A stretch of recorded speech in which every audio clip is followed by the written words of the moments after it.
Knowledge student. Maths science மட்டும்தான் அவங்களுடைய இது. இங்கிலீஷோ தமிழோ எதுலையுமே அவங்களுக்கு அந்த நாலேஜ் கிடையாது, ஃபெயில் மார்க் தான். அதுக்கப்புறம் அந்த சுப்பிரமணிய அந்த அவங்களுடைய டீச்சர்னால தான் அவங்களுடைய லைஃபுக்கு ஒரு டேர்னிங் பாயிண்ட். இப்போ உனக்கு வந்து வெறும் லெசன்ஸை மட்டும் நாங்கள் எப்படி கோ த்ரூ பண்ணணுங்கிறது சொல்லி தரல. நெக்ஸ்ட் லைஃப் லாங் நீ என்ன பண்ணணும், டூ அண்ட் டோன்ட், எதை நீ பண்ணணும் எதை பண்ணக்கூடாதுங்கிறத சொல்லி கொடுத்துருக்கோம். அப்படித்தானடா? உங்க பேரண்ட்ஸை தாண்டி உங்களுக்கு நிறைய விஷயம் சொல்லி கொடுத்துருக்கோம்னா டீச்சர்ஸ் தான். உன்னுடைய ஏம் என்ன, உனக்கு எதுல இன்ட்ரெஸ்ட், எதை நீ அதை எப்படி ஃபைனல் பண்ணலாம், ஒரு ப்ராப்ளம் வருதுன்னா அதை எப்படி நீ அனலைஸ் பண்ணலாம், அதுக்கான சொல்யூஷன் நீ எப்படி கண்டுபிடிக்கணும், எப்படி அதை எக்ஸிக்யூட் பண்ணணுங்கிறத டாப் டு பாட்டம் உங்களுக்கு நாங்கள் எக்ஸிக்யூட் சொல்லி கொடுத்துருக்கோம். அப்படிதானே?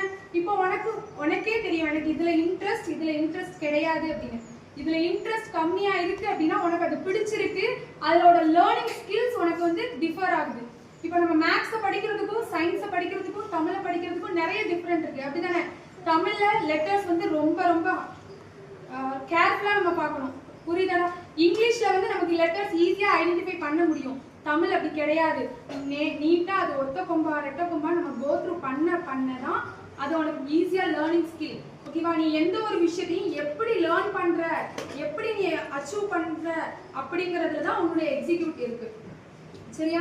நெக்ஸ்ட் வந்து ஹவு டு அச்சீவ், அதாவது how to achieve your goals. உன்னுடைய கோல்ஸை அச்சீவ் பண்றதுக்கு என்னெல்லாம் பண்ணலாம் அப்படின்னா அந்த டாக்டர் ஏபிஜே அப்துல் கலாம் சொன்ன ஒரு 4 விஷயம். ஃபர்ஸ்ட் நம்பர் 1, உன்னுடைய ஏம் டு தி டெய்லி உன்னுடைய ஏமை வந்து நீ நினைச்சிட்டே இருக்கணும். சரியா? நெக்ஸ்ட் வந்து அக்யூர் நாலேஜ் எவ்ரிடே. அந்த ஏம்கானது என்ன, அது நீ என்ன டே பை டே நீ அதை எப்படி எக்ஸிக்யூட் பண்ணலாம் அப்படிங்கறத நீ டே பை டே நீ அதுக்கான நாலேஜை என்ன பண்ணணும், அக்யூர் பண்ணிட்டே இருக்கணும், லேர்ன் பண்ணிட்டே இருக்கணும். சரியா? நெக்ஸ்ட் தேர்ட் ஒன், நம்பர் 3 என்னன்னா ஹார்ட் ஒர்க் இல்லாம எந்த ஒரு விஷயமும் சக்சஸ் ஆகாது. சரியா? Hard work plus smart work வேணும். புரியுதாடா? ஹார்ட் ஒர்க்கும் இருக்கணும், at the same time smart ஒர்க்கும் இருந்தா மட்டும்தான் உன்னுடைய கோல் எந்த ஒரு விஷயத்தையும் உன்னால சாதிக்க முடியும். ஓகேவா? நெக்ஸ்ட் வந்து ப்ரிசர்வேஷன் அப்படின்னா என்னன்னா, ஏதோ உன்னுடைய ட்ரீமுக்காக ஒரு பிரச்சனை வருது அப்படின்னா அந்த பிரச்சனை வந்து நமக்கு கேப்டனா இருக்கக்கூடாது, அந்த பிரச்சனைக்கு தான் நம்ம கேப்டனா இருக்கணும்.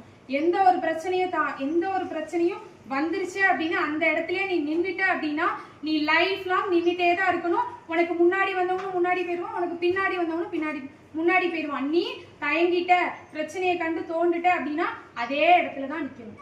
புரியுதா? இதுவும் டாக்டர் ஏபிஜே அப்துல் கலாம் சொன்ன ஒரு விஷயம் தான். நெக்ஸ்ட் அதே தான், இதுக்கு ரிலேட்டடா தமிழ்ல சொல்றேன். ஃபர்ஸ்ட் ஒன், எப்போதுமே உண்மையை பேசு. அதை